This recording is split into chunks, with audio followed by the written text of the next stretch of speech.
성경 보겠습니다. 에스겔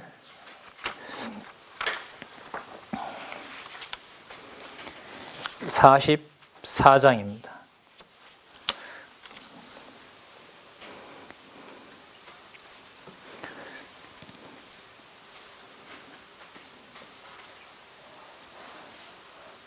에스겔 43장입니다. 죄송합니다. 에스겔 43장 1절부터 한 몇 절 보도록 하겠습니다.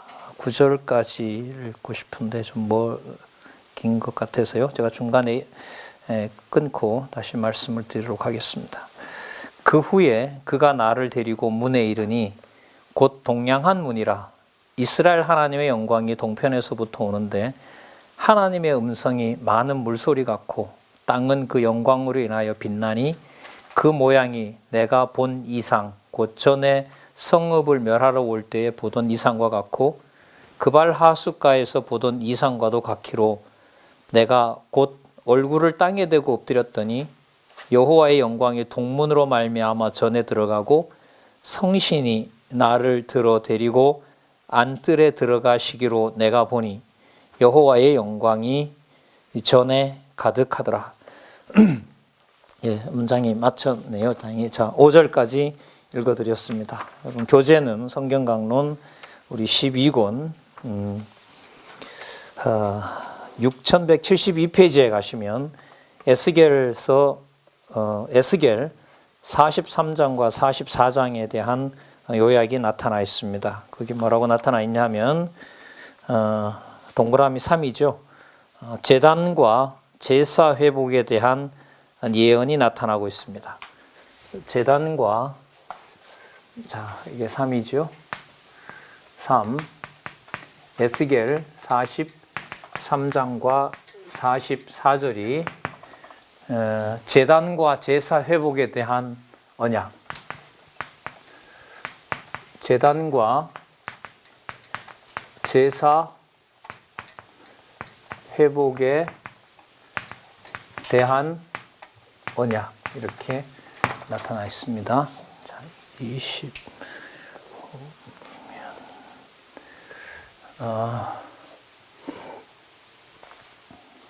그 다음에 이게 3번이기 때문에 이게 2번이 나오는데요. 2번은 에스겔 41장에서부터 42장까지죠. 에스겔 41장에서부터 42장까지 내용은 뭐냐면 전과 성전이죠. 성전과 별관과 안담의 청량 모습입니다. 전, 별관,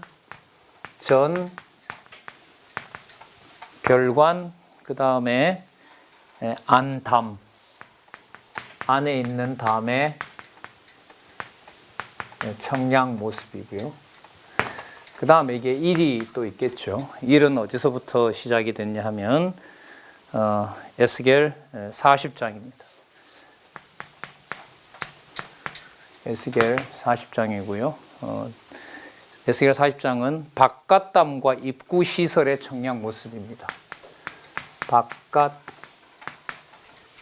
바깥담과 입구 시설의 청량 모습. 입구에 있는 시설의 청량 모습입니다.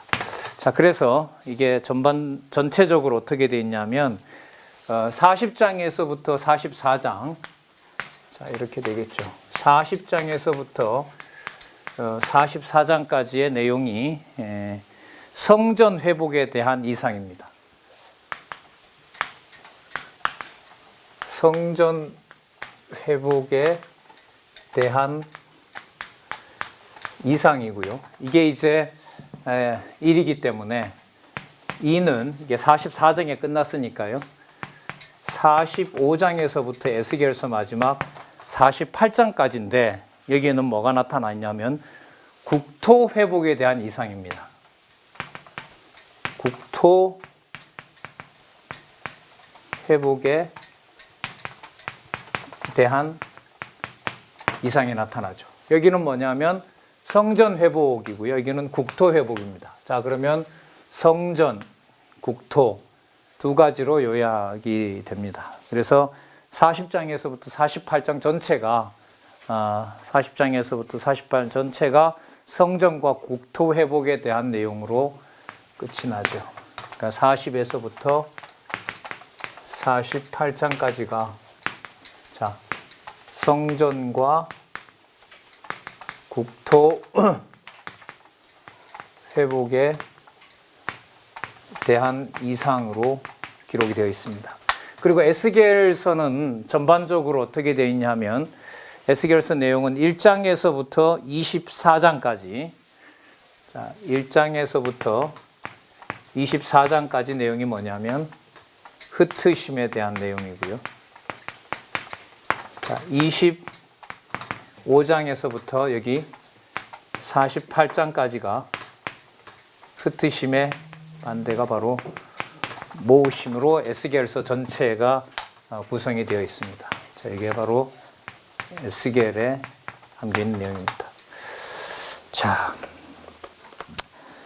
44장에서부터 43장에서부터 44장까지가 제단과 제사 회복에 대한 언약인데요. 한마디로 말씀드리면 뭐냐면 성전에 대한 회복이에요. 그런데 이 성전은 지상에 지어진 적도 없고 만들어진 적도 없습니다.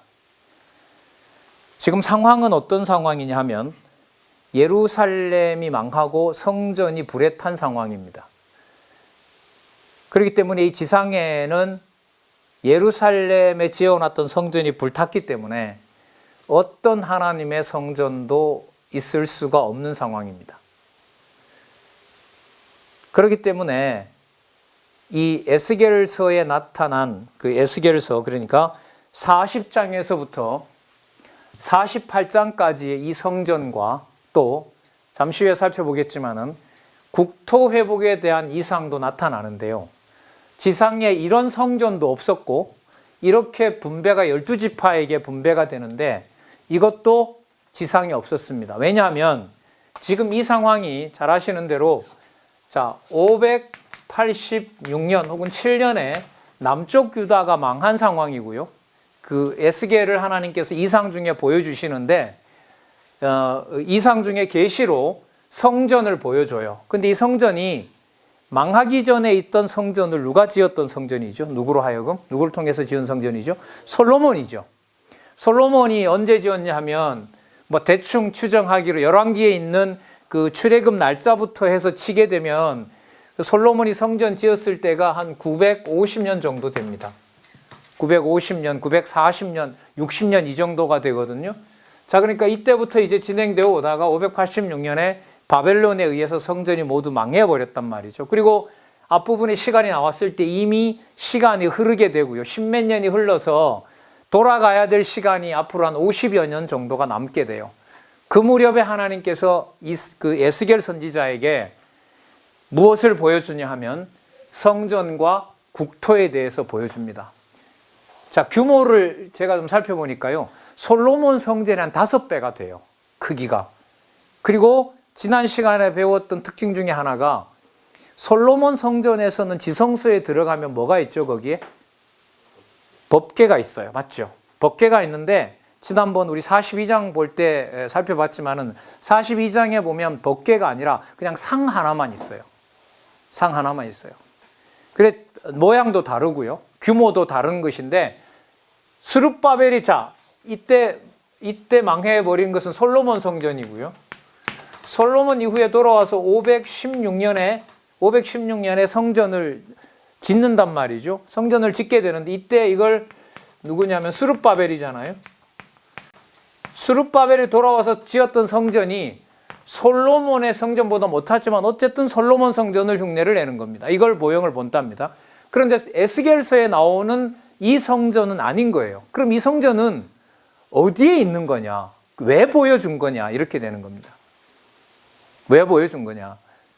이랬을 때 우리는 이 선지서 전체 내용이 우리가 이사야에서부터 말라기까지 내용에 대한 의미를 우리가 어떻게 잡고 있죠?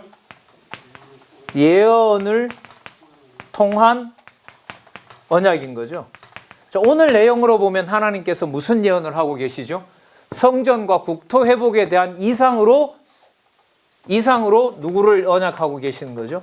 메시아를 언약하는 내용이죠. 그러면 이 내용은 자, 지상에는 성전도 존재하지 않고 땅은 황폐화됐단 말이에요. 10여 년 이상 지났기 때문에. 그렇다면 에스겔이 봤던 것은 저게 그러면 무슨 환상이냐 아니면 실제냐 이거죠. 자, 참 놀라운 상황인 거예요. 지상에는 없는 건데 이상 중에 여호와 하나님께서 에스겔을 통하여 성전의 정확한 규모까지, 그러니까 뭐보다가 크고 솔로몬 성전보다가 커요. 그리고 이 성전의 특징이 뭐냐 하면 재밌는 게요. 사방으로 돌아가면서 30개나 되는 사방 성전들이 모여 있어요. 그럼 그 방의 특징은 뭐냐 하면 그 방에는 그 문지기들이 들어가서 그 성전을 지키게 돼요. 솔로몬 성전에는 이런 게 많지 않아요. 좀 굳이 말씀드리자면 586년에 성전이 불탈 때에 제사장들이 제대로 그 성전을 관리했을까요? 못했을까요? 못했습니다. 자, 그런데 에스겔서의 여호와께서는 우리 지난 시간에 확인했지만 앞으로 여호와라는 이름을 너네들도 보고 관리하라고 하지 않는다. 내 이름이 더럽혀진 회복을 누가 한다? 내가 할 것이다 라는 사실을 얘기를 해요. 그럼 그것과 뭐하고 상관이 있느냐? 지난 시간에 살펴봤던 전별관, 여기 별관이죠. 그 별관이 사방으로 돌아가면서 지어졌는데요. 그 별관에 누가 있다 그랬어요? 문지기가 있어서 누구 성전을 지키는 거예요? 하나님의 성전을 지키도록 하는 것이 바로 이 성전의 특징이라고 할 수가 있습니다. 자, 그래서 오늘 43장의 내용들을 한번 살펴보면은요, 중요한 점이 있는데, 하나님께서 무슨 제사를 얘기를 하시냐 하면, 자, 우리 한번 같이 찾아보도록 할까요? 6절에 한번 보도록 하겠습니다. 43장 6절에 들은즉 누구든지 전에서 내게 말하더니 사람이 내 곁에 서서 내게 이르시되 인자야 이는 내 보좌의 처소 내 발을 두는 처소 내가 이스라엘 가운데 영원히 거할 곳이라. 이스라엘 족속 곧 그들과 그 왕들이 음란히 행하며 그 죽은 왕들의 시체로 다시는 내 거룩한 이름을 더럽히지 아니하리라. 그러면 이미 망해버린 성전은 이 내용으로 보면 왜 망했냐면 누구의 이름을 성전이 있지만 더럽혔기 때문에 여호와의 이름을 더럽혔기 때문에 내가 이 성전을 없애버렸다는 거예요. 그러면 이스라엘 백성들의 유대인들의 질문이 뭐냐면 그럼 이 성전을 없애는 건 좋은데 여호와의 이름은 그럼 도대체 어디 가서 부르란 말입니까? 그러는데 에스겔을 통해서 어디에 있는 이상을 보여줘요? 하늘에 있는 성전을 보여주고 우리는 그럼 어디서 사는데요? 국토에 대한 회복을 보여주는 거예요. 그럼 이게 이상 중에 보여준 거지만 이거하고 비교를 하면 여기 불타버린 것에 비하면 어떤 것이 실체인 거죠? 에스겔에게 보여준 이 성전이 실체인 거죠. 규모도 크고 문지기도 많고 그 다음에 솔로몬의 규모와는 다른, 그러니까 누가 누구의 이름을 보관하는, 여호와께서 여호와의 이름을 보관하는 것을 누가 여호와께서 준비해 놓고 있는 것을 어디에서? 하늘에서 보여준 것이 바로 에스겔 40장에서부터 44장까지 나타나는 성전 회복에 대한 이상입니다. 그러니까 성전이 망했다라는 말을 할 수가 없는 거죠. 뭐가 있으니까? 하늘에 속한 성전이 분명히 있기 때문에. 그러면 이건 누구를 염두에 두고 하시는 것일까요? 메시아가 오셔서 세우실 참 성전에 대한 얘기를 에스겔에서 하고 있는 겁니다. 자, 그렇기 때문에 제가 몇 번 강조를 드리지만 선지서에 대한 내용을 빼고 복음서로 들어가서 예수 그리스도에 대한 얘기를 마태, 마가, 누가, 요한에서 전달한다는 것은 내용 전체로 보면 제가 볼 때는 한 80%가 빠져나가는 겁니다. 예수님 오시기 전 지금 이게 516년에 이제 돌아가서 짓게 되는데요. 이걸 쓸 무렵이 한 586년에 망했으니까 572년인가 그래요. 이 이상을 보여줄 때가. 그럼 좀 있으면 이제 한 50년, 55년 지나면 돌아가거든요. 성전은 없다라고 사람들은 다 생각하는데 하나님은 에스겔을 통해서 내가 준비하고 있고 내 이름을 보관할 집을 누가 준비한다? 내가 준비한다. 그럼 그가 누굽니까? 라고 했을 때 바로 메시아와 연관이 된 겁니다. 좀 더 앞으로 나가면 에스겔 앞에 있었던 예레미야 앞에 있었던 이사야, 이 이사야서에 가면 하나님께서 자기가 세울 메시아에 대해서 고레스라는 이름을 통해서 소개한 바가 있죠. 그러니까 어느 혈통은 아니에요. 고레스가 유다 혈통 혹은 레위 지파의 혈통에서 오는 뭐는 아닙니까? 제사장은 아니라는 거죠.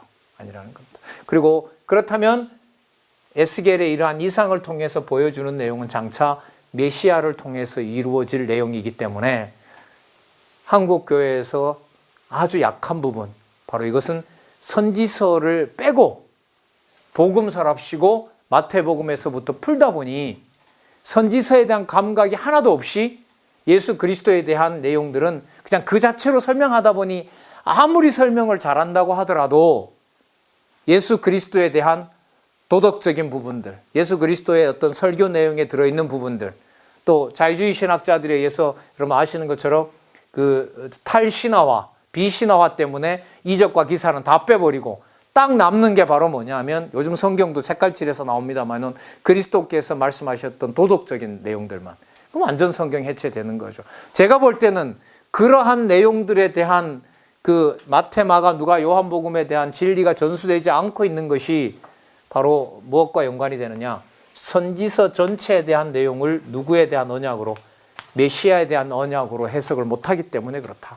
참 시급한 부분이죠, 사실.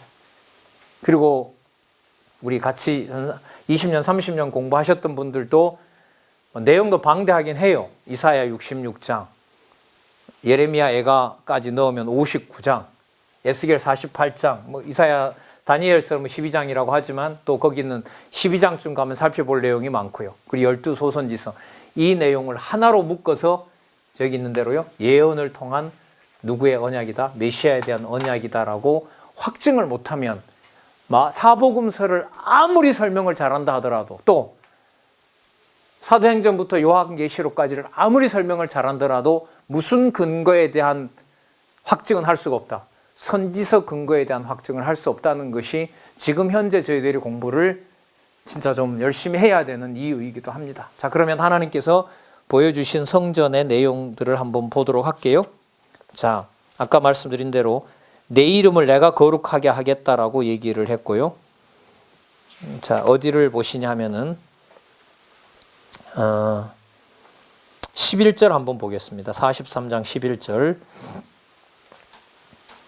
만일 그들이 자기의 행한 모든 일을 부끄러워하거든 너는 이 전의 제도와 식양과 그 출입하는 곳과 그 모든 형상을 보이며 그 모든 규례와 그 모든 법도와 그 모든 율례를 알게 하고 그 목전에서 그것을 써서 그들로 그 모든 법도와 그 모든 규례를 지켜 행하게 하라. 자, 그 다음에 이걸 누구에게 맡기냐 한번 잘 보시기 바랍니다. 19절에 보시면, 43장 19절에 보시면, 나 주 여호와가 말하노라. 나를 가까이 하여 내게 수종 드는 누구의 자손요? 사독의 자손 레위 사람 제사장에게 너는 어린 수송아지 하나를 주어 속죄 제물을 삼으라고 얘기를 합니다. 혹시 사독이 어떤 역할을 했는지 기억이 나시는지 모르겠어요. 사독의 역할은 언제냐면 다윗이 아들 압살롬에 의해서 반란을 당했을 때 사독 제사장의 몫이 컸습니다. 원래 사독 제사장은 어떻게 얘기를 했냐면 하나님의 법궤도 가져갑시다. 다윗에게 얘기했더니, 근데 다윗이 뭐라고 얘기를 하냐면 내가 이 궁에 다시 돌아오는 날이 있을 수 있다. 그러니까 다윗은 뭘 알고 있는 거죠? 분명히 하나님께서 솔로몬에게 왕이 된다고 했기 때문에 압살롬으로부터 본인이 죽게 되면 솔로몬이고 뭐고 다 끝난단 말이에요. 그러면 이 왕국이 끝난다는 거예요. 그런데 분명히 하나님께서 나단 선지자를 통해서 약속한 게 뭐냐면 솔로몬이 왕 된다는 약속을 받고 있거든요. 그러니까 다윗이 다윗이 법궤를 옮기지 말고 두고 대신 사독 당신이 그 성전에서 무슨 일이 있는지를 나한테 알려달라고 하면서 반란 시절에 하나님의 성전을 잘 관리했던 사람으로 사독 제사장을 여기서 소개를 하고 있습니다. 물론 사독에게 맞춰지는 건 아닙니다. 하나님께서 자기 전을 관리할 사람을 누가 준비를 하고 누가 그걸 실현하게 하신다? 하나님 여호와께서 하신다는 사실이 여기서는 핵심 내용입니다. 자, 그 다음에 또 하나는요. 19절에 보시면 속죄 제물이 나오고요. 27절에 보시면은 26절에 보시면 이와 같이 7일 동안 제단을 위하여 속죄제를 드려 정결케 하며 봉헌할 것이요. 속죄제가 나오고요. 27절에 보시면 이 모든 날이 찬 후 제8일에와 그 다음에는 제사장이 제단 위에서 너희 번제와 또 무슨 제를 드릴 것이라고 하죠? 감사제를 드릴 것이라고 얘기를 합니다. 레위기서에 보면 하나님의 제사 종류가 여럿이 나오는데요. 번제가 있고 그 다음에 여러 종류의 제가 있죠. 번제, 그 다음에 소제, 속건제, 속죄제, 그 다음에 뭐가 있죠? 화목제가 있는데요. 감사제는 언제 드리냐면 앞부분에 속죄제와 속건제를 하나님이 받아주셨기 때문에 감사하다라고 드리는 게 감사제입니다. 그러니까 앞부분에 제사 행위가 일어나지 않고 대제사장이 피를 가지고 성소에 만약에 들어가서 제단에다 그 제단 뿔에다가 피를 바르다가 방울 소리가 안 나면은 제사장이 거기서 죽는 거죠. 죽게 되면 이스라엘 백성들 전체 1년 동안에 죄가 속해지지 않는 겁니다. 그런데 제사 행위가 제대로 이루어져서 여호와께서 제사를 받아주셨어요. 그랬을 때 드리는 제사가 뭐냐면 감사제입니다. 그러면 감사제라고 하는 것은 여호와께서 그 제사를 어떻게 하셨다? 받아주셨다라는 확증이 바로 제사 감사제이기 때문에 43장에서 내가 준비한 성전에 무엇을 감사제를 받는다라는 말은 내가 세워서 드리게 하는 그 제사, 그 성소의 제사는 어떨다? 내가 인정한 제사다라는 사실을 확인해 주는 내용입니다. 자, 그럼 44장 내용은 뭐냐면 그 성전에 누가 들어가도록 하냐 하면요. 3절에 보시면 44장 3절 보겠습니다. 왕인 까닭에 안길로 이 문 현관으로 들어와서 거기 앉아서 여호와 앞에서 음식을 먹고 그 길로 나갈 것이니라. 자, 성소에 누가 오죠? 왕이 오도록 해줍니다. 자, 여러분 성소에는 누구만 들어갈 수가 있죠? 제사장만 들어갈 수 있는데요.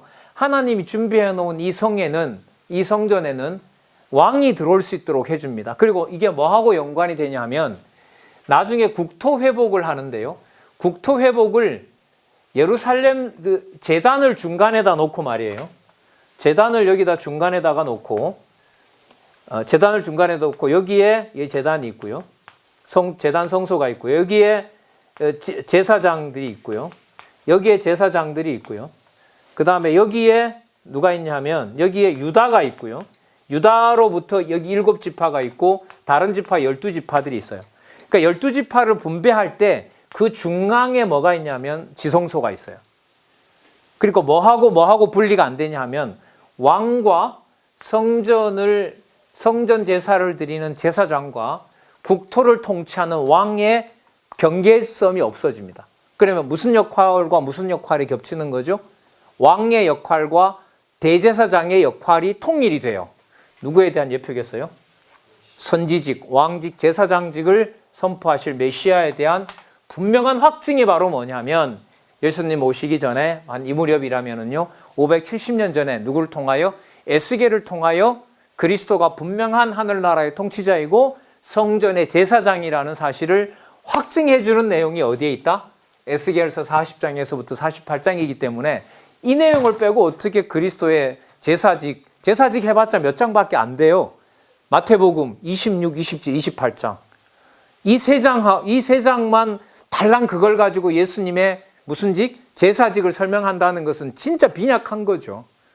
적어도 이 내용 속에서 여호와께서 얼마나 준비하셨고 언약하셨던 내용을 이루어 주시는 것인가를 설명할 수 있어야 되는데, 진짜 한국교회, 그것도 우리 전 세계적인 개혁파 교회는 이사야에서부터 말라기까지를 하나로 묶어서 주제 하나를 메시아에 대한 언약으로 결론 내지를 못했는데, 이 일이 여러분들 참 진짜 놀라운 일로 성경신학에서 확증을 해버린 거죠. 이사야 어느 부분 하나, 말라기까지 어느 부분 하나 전부 누구에 대한 언약이 아닌 부분이 없다? 메시아에 대한 언약이 없다는 게 이게 보통 사건이 아니란 말이죠. 자, 그 다음에 왕이 참여할 수 있도록 해주고요.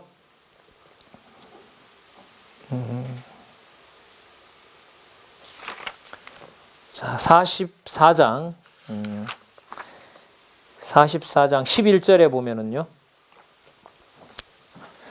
그러나 그들이 내 성소에서 전문을 맡을 것이며 전에서 수종 들어 백성의 번제와 희생과 및 다른 희생을 잡아 백성 앞에 서서 수종 들게 되리라.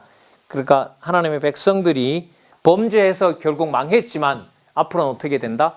성전 제사를 드리게 될 것에 대한 약속을 해주고 있습니다. 14절에도 보면요.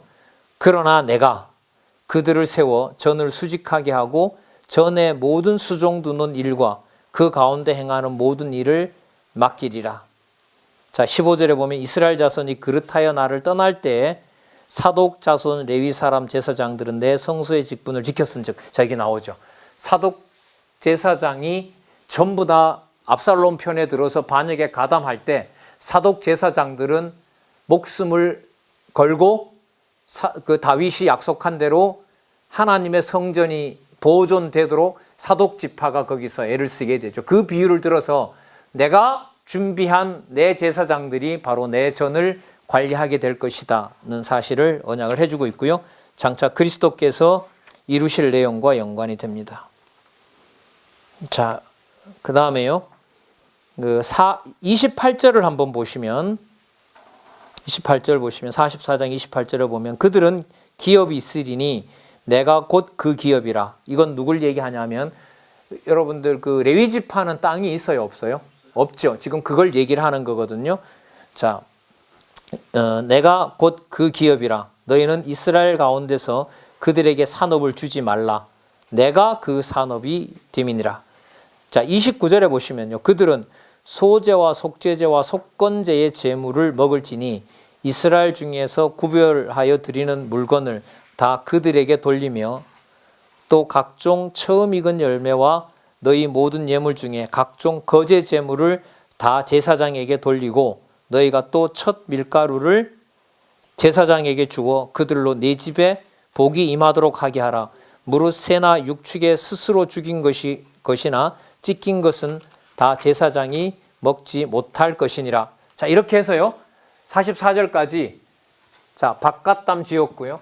입구 시설, 그 다음에 규격, 그 다음에 성전, 성전 주위에 있는 별관, 성소, 지성소, 그 다음에 성소 안에 있는 그 안담, 안에 있는 맨 바깥 말고 안쪽에 있는 성전의 안담, 그 다음에 제단과 제사 회복에 대한 모든 언약을 40장에서부터 44장까지 어떤 상황에서 예루살렘 성전이 불타고 없는 상황에서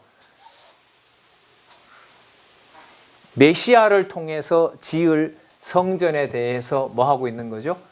예언해주고 있는 내용이 에스겔 40장에서부터 44장까지입니다. 그러면 이스라엘 백성들, 바벨론에 붙잡혀간 예루살렘 백성들이 앉아서 우리 망했다, 성전은 불탔다라는 말을 할 수가 있어요, 없어요? 없죠. 할 수 없게 된다면 당신들에게 계시된 그 하나님의 이름은 뭐가 맞아요? 여호와가 맞는 거죠.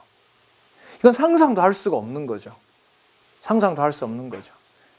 자, 에베소서에 보면, 에베소서 1장 1절에 보면 하나님 아버지께서 그리스도 안에서 창세전에 이미 확정해 놓은 하나님의 교회가 있다고 얘기를 합니다. 그러면 그리스도뿐만 아니라 성령께서 오셔서 사도 바울에게 보여줬던 창세전 하나님의 교회는 누구를 통해서 예언되고 있다고 해도 되는 거죠. 사도 바울이 사도 바울도 예수님 그 한 3, 40년 후니까요. 한 600여 년 전에 에스겔을 통하여 이상 중에 하늘에 속한 뭐가 있다? 성전이 있다는 사실을 약속해준 내용에 근거해서 에베소서 1장에 나타난 신약교회가 창세전에 설립되었다는 사실을 예언해주고 있다고 해도 예언해주고 있다. 이게 이제 핵심적인 여러분들 언약의 내용이 앞으로 이루어질 예표와 그림자가 된다고 할 수가 있겠죠.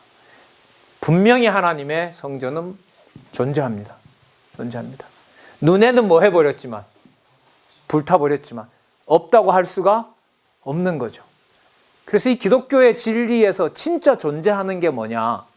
그 고린도후서 16장에 보면 보이는 것은 잠시 잠깐이요, 보이지 않는 것은 영원합니다라는 그 말씀도 있지만은요. 전 너무너무 참 인상적이었어요. 눈으로 성전이 불타는 걸 내 눈으로 봤고, 나는 지금 붙잡혀 와서 바벨론에 있는데, 그래서 모든 게 끝났고 여호와 이름도 다 불타버린 줄 알았는데, 에스겔을 통하여 웃기는 소리 하지 마라. 나는 여전히 무엇이다? 여호와이며 너네들이 관리하지 못해서 망했던 그 예루살렘 성전을 이제는 내가 관리할 것이다. 그럼 무슨 방법으로 할 것입니까? 내가 내 진정한 제사장인 메시아를 내가 보낼 것이다. 그러니까 이 선지서 부분을 진짜 정확하게 메시아에 대한 언약이라는 사실로 결론을 내리지 않는 상태에서는 진짜 저는 이 복음서 강의를 글쎄요, 하지 말았어. 그러니까 하게 되면 아쉬움이 더 생기니까. 이게 지금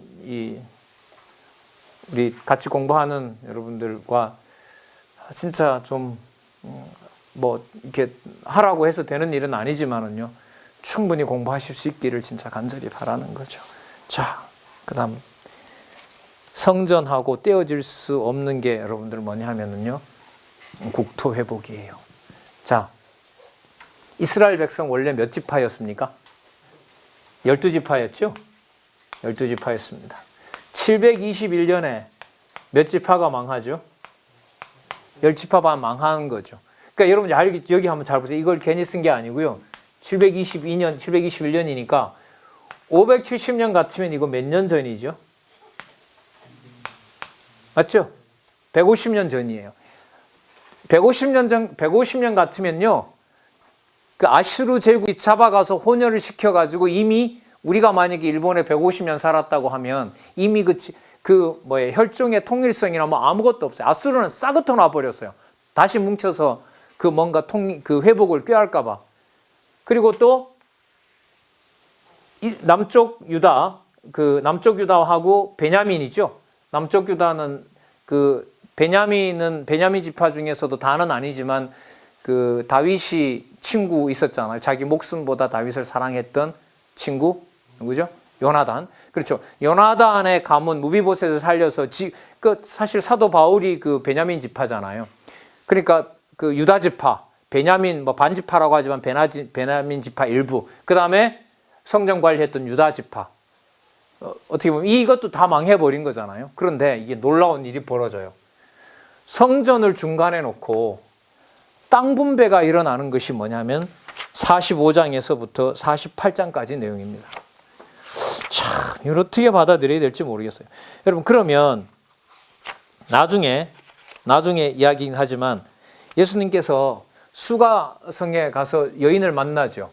그래서 그 물 얘기하시다가 하나 물어봅시다. 당신 유대인인 것 같은데 우리는 사마리아에 가서 예배 보라 그러고 예루살렘에 있는 사람들은 예루살렘에 가서 드라고 하는데 진짜 예배 초소가 어딥니까? 라고 하니까 예수님께서 대답이 신령과 진정으로 예배할 때가 이때니 곧 그때라. 그러면 당신이 메시아임을 증거하시잖아요.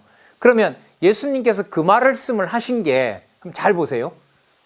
지금 이 내용에 가면 이 12지파에게 분배를 다시 하거든요.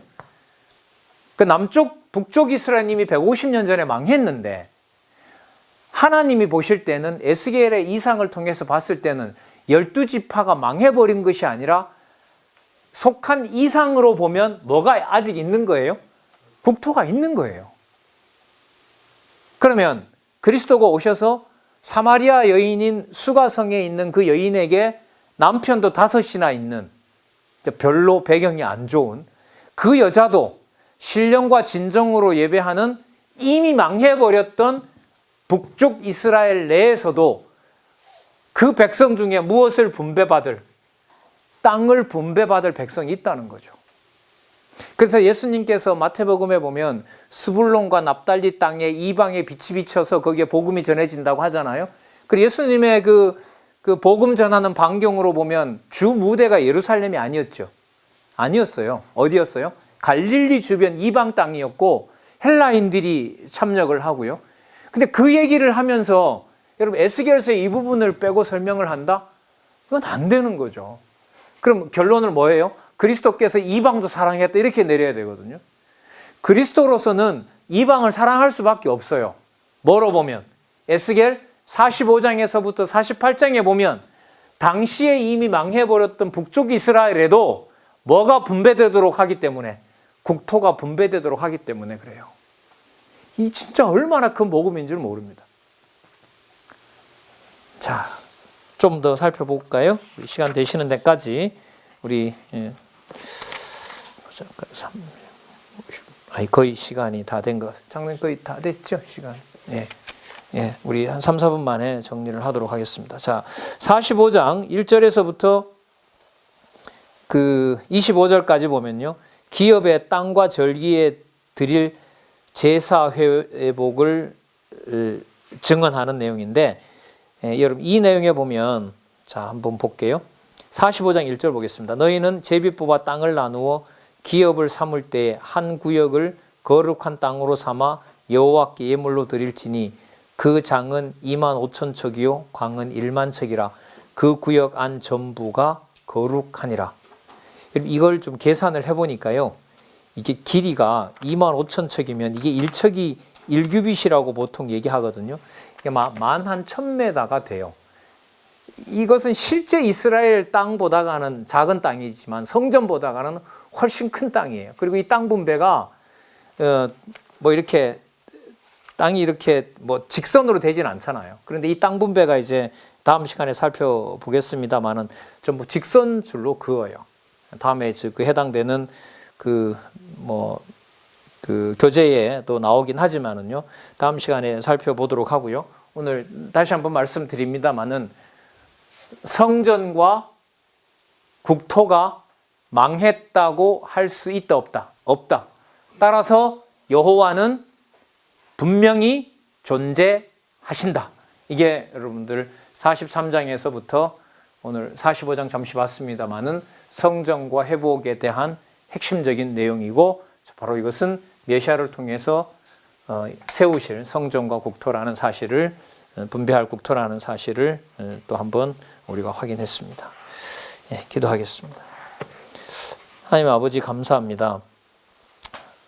불타는 성전과 또 빼앗긴 땅, 그리고 이미 150년 전에 망해버린 그 땅을 하나님께서는 없다고 하지 아니하시고 에스겔을 통하여 또 한 번 분명히 존재하는, 보이지 않지만 분명히 존재하는 하나님의 나라, 그것을 다시 한번 약속해 주신 것을 살펴보았습니다. 메시아를 통하여 이루어 주실 하나님의 나라와 그 성전에 대한 분명한 약속을 에스겔을 통하여 하나님께서 해주고 계십니다. 눈앞에 볼 때는 여호와가 없는 것 같고 여호와의 능력이 약한 것 같지만은 영존하시는 여호와께서는 그때그때마다 필요한 계시를 통하여 자기 자녀들에게, 언약 자손들에게 계시하고 있음을 또 한번 살펴봤습니다.